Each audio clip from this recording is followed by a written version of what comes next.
नमस्कार दोस्तों, JIK news times में आपका स्वागत है। अगर आपको रोज इसी तरह मध्य प्रदेश की बड़ी ताजा खबरों को देखना है तो वीडियो को लाइक और चैनल को सब्सक्राइब जरूर करें और मध्य प्रदेश की बेटी को सपोर्ट करें। रीवा में पेट्रोल डीजल को लेकर इन दिनों असमंजस की स्थिति बनी हुई है। शहर में कई वाहन चालकों का कहना है कि ईंधन में एथेनॉल के अत्यधिक मिश्रण की वजह से उनकी गाड़ियों में तकनीकी खराबियां सामने आ रही है। लोगों का आरोप है कि पेट्रोल भरवाने के बाद गाड़ियों का माइलेज प्रभावित हुआ है, इंजन में झटके महसूस हो रहे हैं और कई बार वाहन चलते चलते बंद हो जा रहे हैं। धार जिले को शिक्षा के क्षेत्र में एक बड़ी उपलब्धि मिली है। केंद्र सरकार ने जिले में दूसरे जवाहर नवोदय विद्यालय की स्थापना को मंजूरी दे दी है। मध्य प्रदेश में धार एकमात्र ऐसा जिला है जिसे इस चरण में दूसरे नवोदय विद्यालय की स्वीकृति मिली है। इसका संचालन शैक्षणिक सत्र 2027-28 से शुरू करने का लक्ष्य है। नवोदय विद्यालय समिति ने मध्य प्रदेश शासन के मुख्य सचिव को पत्र भेजकर विद्यालय के लिए लगभग 30 एकड़ अतिक्रमण मुक्त भूमि उपलब्ध कराने का अनुरोध किया है। साथ ही शुरुआती वर्षों के लिए अस्थायी भवन की व्यवस्था करने को भी कहा गया है। टीकमगढ़ शहर में 24 जुलाई को भगवान जगन्नाथ की भव्य रथ यात्रा निकाली जाएगी। अंतर्राष्ट्रीय कृष्ण भावनामृत संघ द्वारा लगातार चौथी बार इस धार्मिक उत्सव का आयोजन किया जा रहा है। शुक्रवार को आयोजित एक प्रेस कॉन्फ्रेंस में आयोजन समिति ने इस वर्ष की तैयारियों और यात्रा के रूट का पूरा विवरण साझा किया।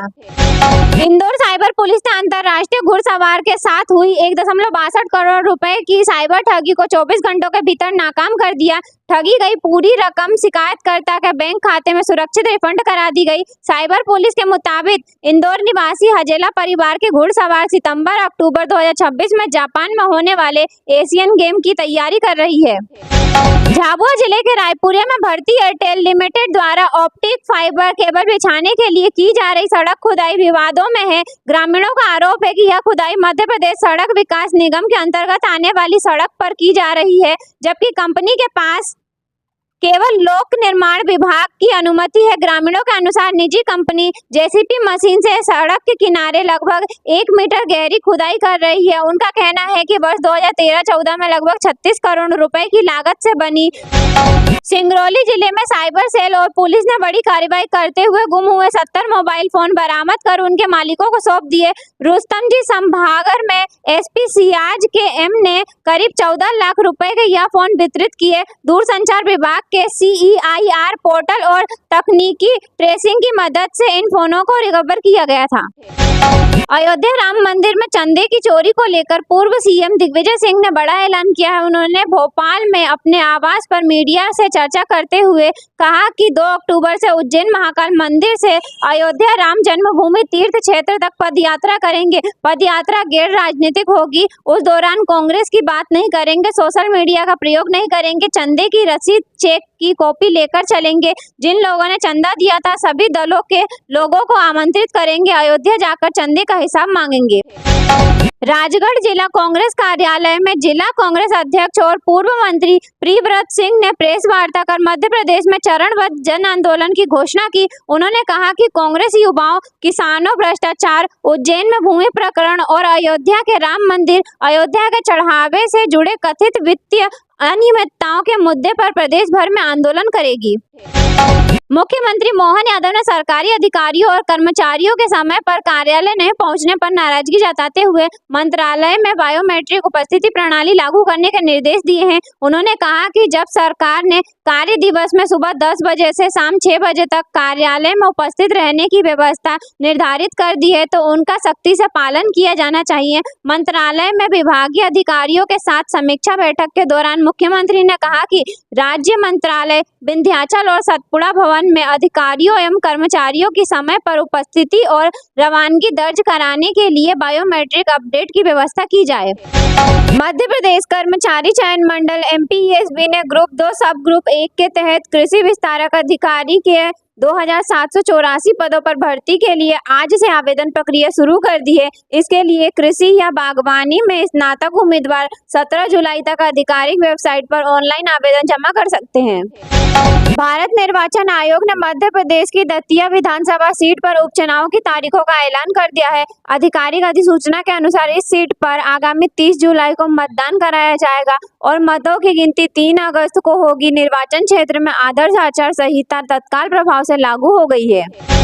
स्कूल शिक्षा विभाग द्वारा घोषित स्वच्छ एवं हरित विद्यालय रेटिंग 2025-26 में मध्य प्रदेश के 10 विद्यार्थियों का राष्ट्रीय स्तर पर चयन हुआ है। शहरी वर्ग की सूची में रतलाम के सांदीपनी विद्यालय को प्रथम और भोपाल के कमला नेहरू स्कूल को अग्रणी स्थान प्राप्त हुआ है, जो पर्यावरण संरक्षण के प्रयासों को दर्शाता है। नगरीय विकास एवं आवास मंत्री कैलाश विजयवर्गीय ने इंदौर के लिबोदी और कृषि कॉलेज परिसर में बड़े पैमाने पर पौधारोपण अभियान की रूपरेखा साझा की। उन्होंने नागरिकों को एक पेड़ मां के नाम अभियान के तहत कम से कम एक पौधा लगाने और पर्यावरण संरक्षण में अपनी भागीदारी सुनिश्चित करने की अपील की है।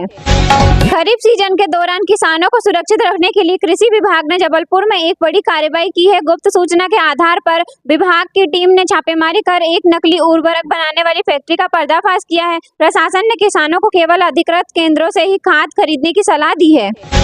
मौसम विज्ञान केंद्र ने भोपाल, इंदौर, उज्जैन, सागर और नर्मदापुरम संभाग सहित प्रदेश के कुल 44 जिलों के लिए भारी बारिश का अनुमान व्यक्त किया है। मानसून ने नीमच के कुछ हिस्सों को छोड़कर राज्य के लगभग 99% हिस्से को कवर कर लिया है, जिससे तापमान में भारी गिरावट दर्ज की गई है। मध्य प्रदेश कृषि विभाग द्वारा आत्म योजना के तहत विभिन्न जिलों के किसानों के लिए ऑनलाइन और ऑफलाइन जैविक खेती प्रशिक्षण कार्यक्रमों का आयोजन किया जा रहा है। इसका मुख्य उद्देश्य रासायनिक उर्वरकों पर निर्भरता कम करना और खरीफ फसलों की गुणवत्ता को सुधारना है। वर्षा ऋतु में मवेशियों को मौसमी बीमारियों से सुरक्षित रखने के लिए पशुपालन विभाग ने ग्रामीण क्षेत्रों में व्यापक टीकाकरण अभियान शुरू कर दिया है। अधिकारियों के अनुसार विशेष दल गठित कर गाँवों में जाकर गायों और भैंसों को गलघोटू जैसी बीमारियों के निरोधक टीके निःशुल्क लगाए जा रहे हैं।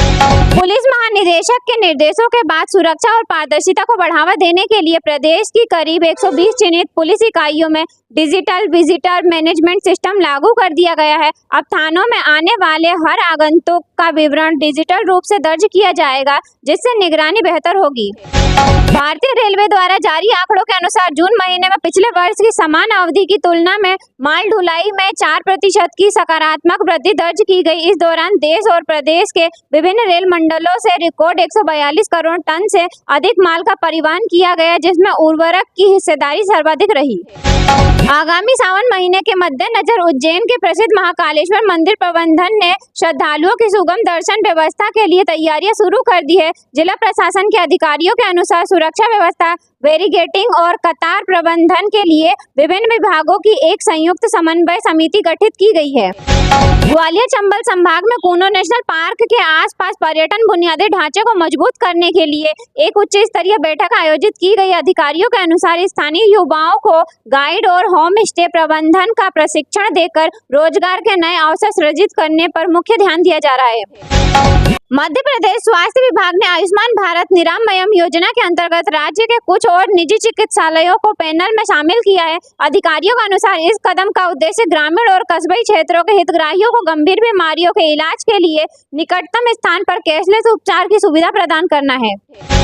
राजधानी भोपाल को इको फ्रेंडली और पर्यावरण के अनुकूल बनाने के लिए स्मार्ट सिटी परियोजना के अंतर्गत नए डेडिकेटेड साइकिल ट्रैकों का निर्माण कार्य अंतिम चरण में है। इस पहल का मुख्य उद्देश्य नागरिकों को सेहत के प्रति जागरूक करना और शहर में कार्बन उत्सर्जन को कम करना है। राजस्व विभाग द्वारा दी गई जानकारी के अनुसार मध्य प्रदेश के अधिकांश जिलों में भूमि अभिलेखों का 100% कंप्यूटरीकरण कार्य पूरा कर लिया गया है। अब किसान अपनी भूमि के नक्शे और खसरा खतौनी की प्रतिलिपियां किसी भी अधिकृत कियोस्क या ऑनलाइन पोर्टल से आसानी से प्राप्त कर सकते हैं।